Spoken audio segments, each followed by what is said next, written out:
48 hours after Bray Wyatt wins the title he so richly deserved, was he set to lose it on his first Smackdown as WWE Champ. Let's discuss it.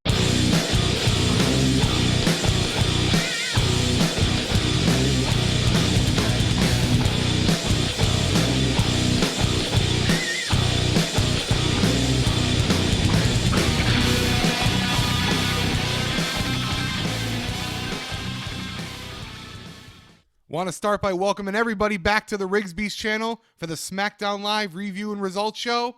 Let's go ahead and go beast on that subscribe button down below. Leave a like or a dislike on the video. And let's talk about the show. What are your thoughts? Make sure to leave a comment after you're done listening. So Smackdown Live tonight comes to you from Anaheim, California. And this night was really all centered around the main event. It was marketed as John Cena versus Bray Wyatt for the WWE title. That didn't last very long. So Bray Wyatt heads on down to the ring, crowd screaming at him, you deserve it, and they should. Bray starts saying that he's got the whole damn world in his hands and that this is the era of Wyatt. The crowd starts singing, you've got the whole world in his hands.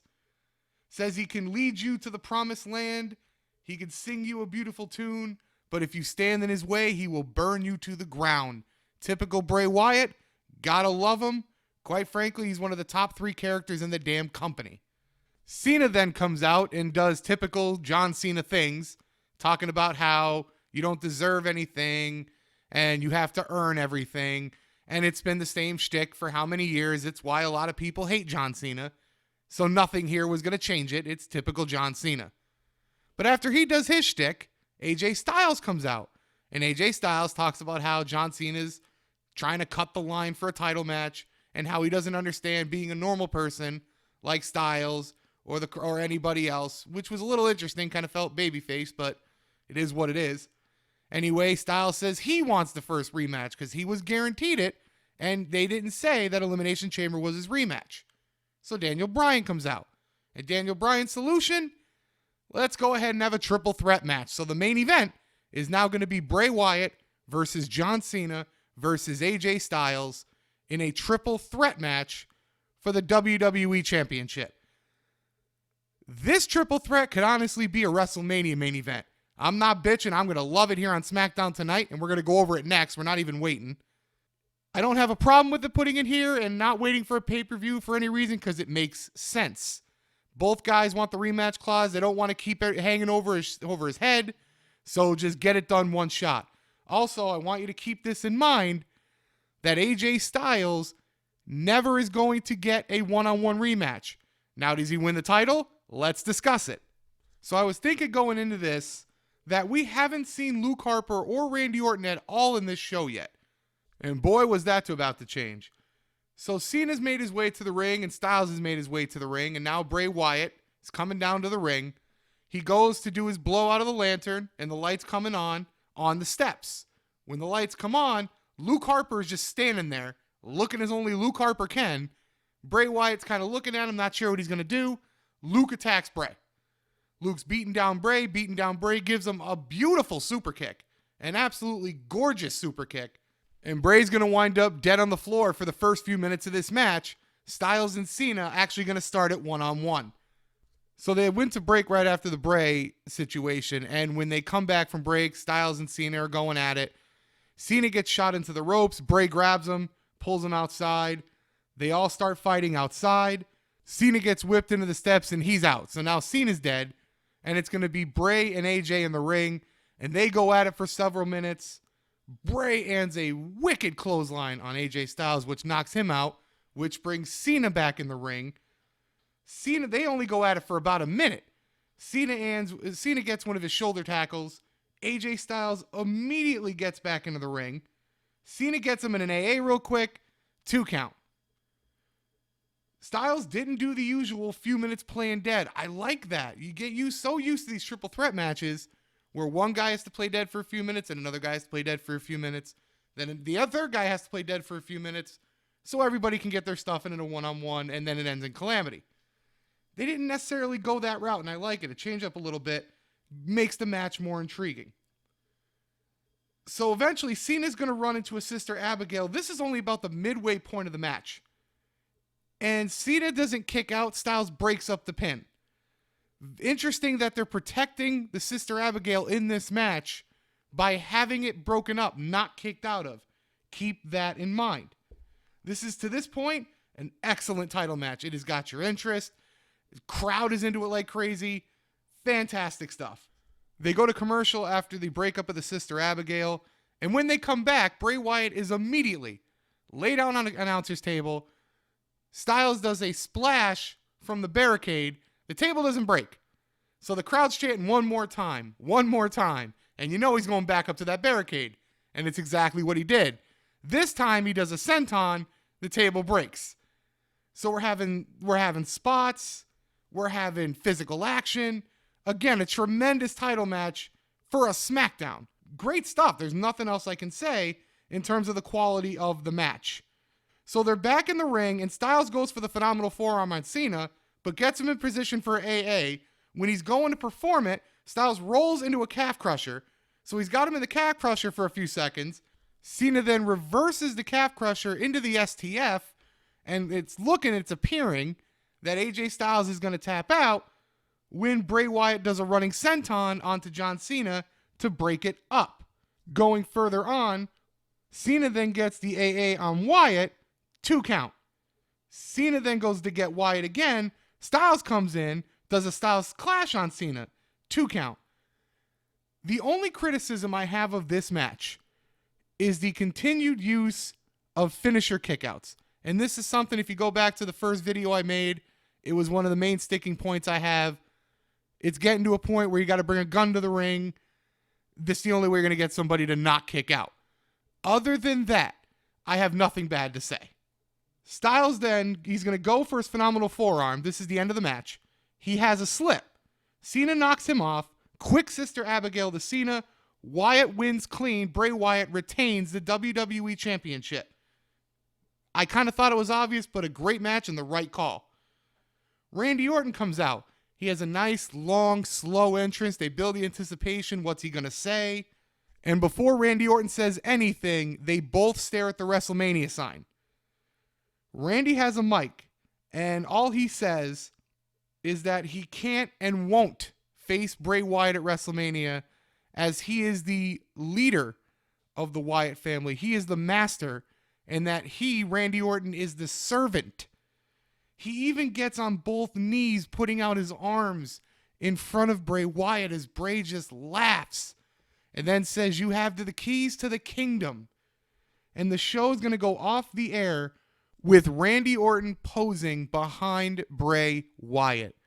That imagery, that last 2 minutes of the show was tremendous storytelling. Amazing storytelling. SmackDown realizes they now have 6 shows to go before Mania. If they have Randy Orton go after Bray now, it's going to seem watered down by Mania. So now they've set themselves up for a couple weeks of, what are we going to do with the main event? Is Randy not really going to go through with it? Is Randy that brainwashed by Bray? This was the best way to end this SmackDown and the best way to continue this feud. If you listened to my Raw review last night, I really pretty much shit all over the main event and the booking of it. The match itself was good, but the booking where Bayley wins the title made no sense. It's just, it almost gets maddening that just 24 hours later, the same company, different show, and they get the main event absolutely right. 100% right. It really just makes you wonder why they can't do it. Why both shows can't be like this. And my only theory, the theory that I have, is that Raw, honestly, is written for casuals. It is written for the casual television watching. I don't even want to say PG, because stuff in the Attitude Era was rated PG. The kid-friendly, let's say Y7 audience. That's what it kind of seems like is written for Raw for the most part. And SmackDown is more of the pure wrestling fan, the internet fans, heel fans, all of those guys. It kind of seems like SmackDown is geared towards them. That's the only explanation I have, is they're trying to differentiate the audience. They're truly trying to split the audience. And I've got nothing else. I've got no other reason because it's too stark of differences. And kind of mind-blowing how one show can do so much wrong and another show can do so much right. Now, SmackDown didn't do everything right tonight. There were some things that weren't good, and we're going to get into that, especially the tag team division. But for your main event, one of your main storylines, this was absolutely perfect and just gets you hyped to watch the next SmackDown to see how this is going to continue. So now getting back to earlier in SmackDown, after the opening, which we talked about, they go to Dean Ambrose walking around angrily, looking for Baron Corbin, because Corbin beat him down after Ambrose rolled him up and eliminated him at Elimination Chamber, certainly setting up and appearing to go Baron Corbin versus Ambrose at WrestleMania, which is perfect. I think it's absolutely the best move for both of them. And honestly, I believe Baron Corbin should probably take the title at Mania, but we'll see how it goes before we predict anything like that. The first actual match of the night was American Alpha versus The Ascension. Now, this match was good. I mean, it was all right. I won't go as far as good, but it was all right. The only thing is it's hard to be excited for any of these matches because the division overall, and this is for both shows, is so weak. American Alpha by default becomes unimportant. And until they gain more teams to be important in the actual division, it's going to remain this way. Right now, the only teams that are even on relevant status is the Usos and Alpha. Now, like I said, this was a good match, but you really can't care because every other team is trash, or booked as trash, I should say. After about, I want to say a 7-minute match, American Alpha wins here. It was a nice mix as technical and physical wrestling, but again, it's just a match. It really doesn't matter. After the match, the Usos, or the GTA 5 characters as I like to call them now, they are just a parody of thugs, and it's ridiculous. They tell Alpha to watch their back, and their music comes on, but they don't come out, and they actually go to commercial break. When they come back for break, this is the second Ambrose looking for Corbin segment.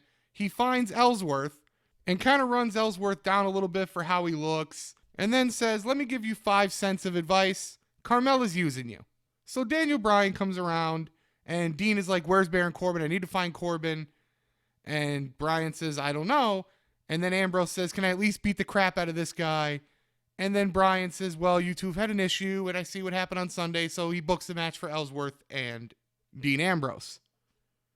With James Ellsworth, can we just stop with the 90s hype man gimmick at this point? Seriously, please, for the love of God, stop. I beg you to stop. Please stop.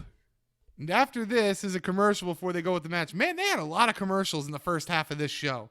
It felt like everything was 5 minutes in a commercial. But anyway, Ellsworth is in the ring with Carmella.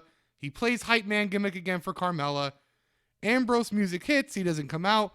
Corbin actually drags him out from the back by his jacket. He's just dragging him out. It's a great look. They're fighting now on the aisleway. Ambrose fights back.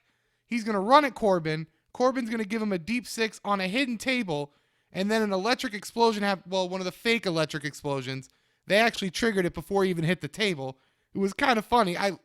The move looked great, but they could have got the timing of the little fake explosion a second or two later.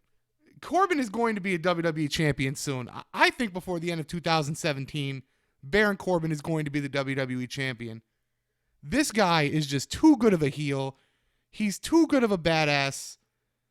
He would make the perfect heel champion for, let's say, a babyface AJ Styles to chase. If WWE can make that happen by the end of 2017, going into 18, babyface AJ Styles versus WWE champion Baron Corbin, I think that would make some money.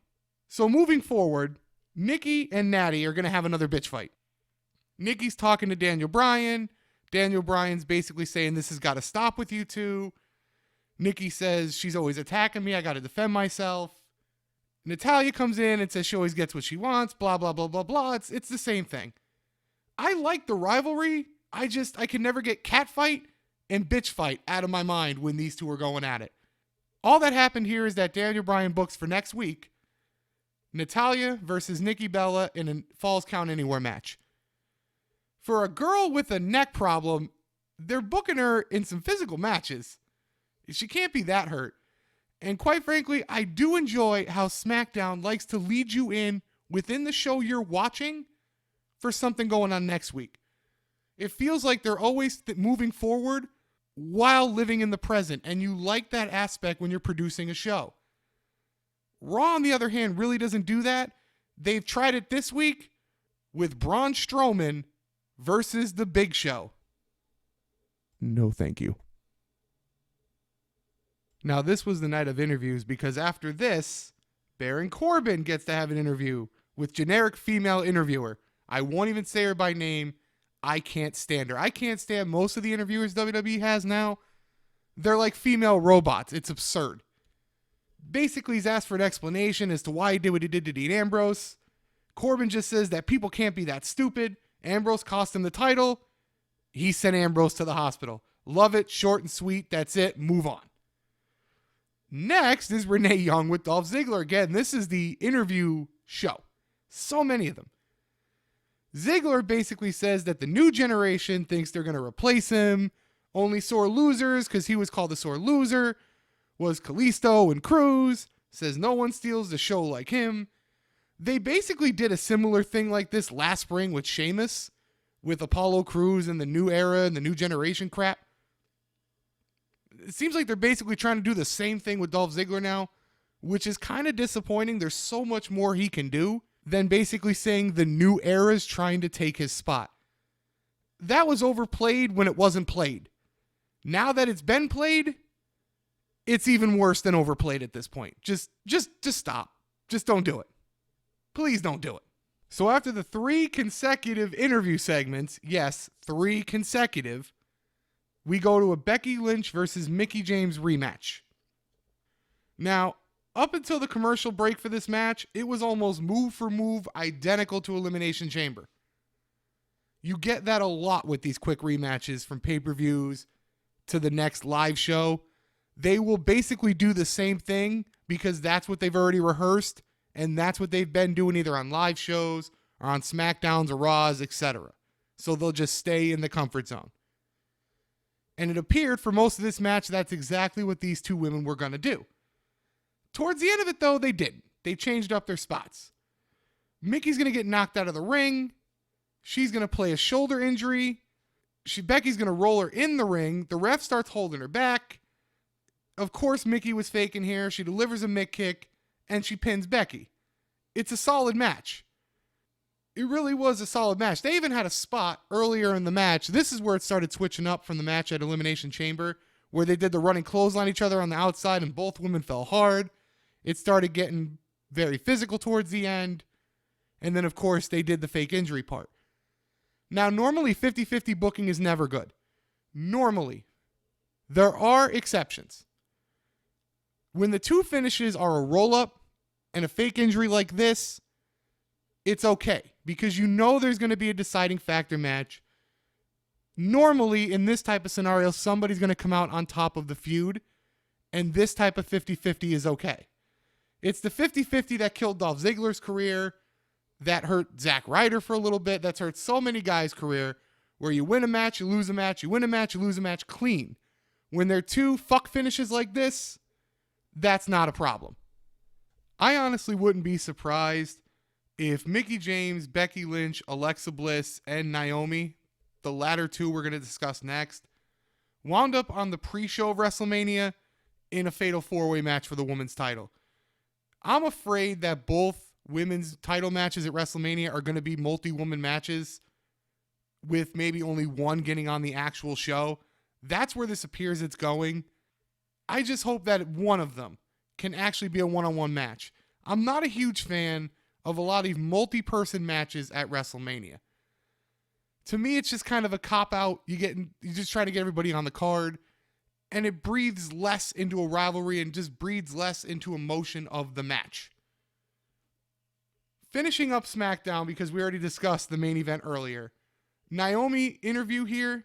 She's already out in the ring, and Naomi's claiming that she's injured. She's wearing a knee brace. They don't say what the injury is. Who knows? It's probably kayfabe. Alexa Bliss comes out, claims that Naomi just got lucky winning, saying she knows it, Alexa knows it, the crowd knows it, that everybody was luck. claiming she'll just be a flop. They can even do an ESPN 30 for 30.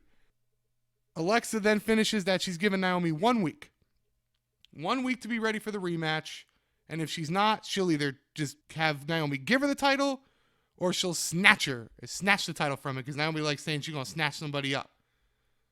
Honestly, Alexa Bliss is such a great bitch. She absolutely plays the bitch perfectly. My God, you want to hate her. She looks like a female that you just look at her, you think bitch, and she plays it perfectly. Realistically, I don't expect Alexa Bliss to get the title back, at least until Mania. Like I said, I just believe Alexa, Naomi, Becky, and Mickie are all going to wind up in a match with each other for the women's title. Like I said, I wish they would do at least one of these matches one-on-one. It should have been Bayley and Charlotte. I'm not getting back into that right now. But it appears that both of them are going to be multi-women, and we're just going to have to deal with it and not be as invested. Though most likely, the way it's booked, you'll probably be more invested in the SmackDown's title than Raw's women's title. It's just that simple. And that's your SmackDown Live review and results for February 14th. Happy Valentine's Day, everybody. And again, just wanted to thank everybody for coming on over to the Riggs Beast channel. Go and beast all over that subscribe button. Leave a like or a dislike on the video. And get in them comments. Let's talk about this show. Let's discuss it. Did you like it? Did you not like it? Do you disagree with one of my assessments? Do you have an assessment of your own? This is an inclusive channel, folks. I want to get feedback from everybody. And with that, the last words I'll leave you with is forever and always, keep it beast.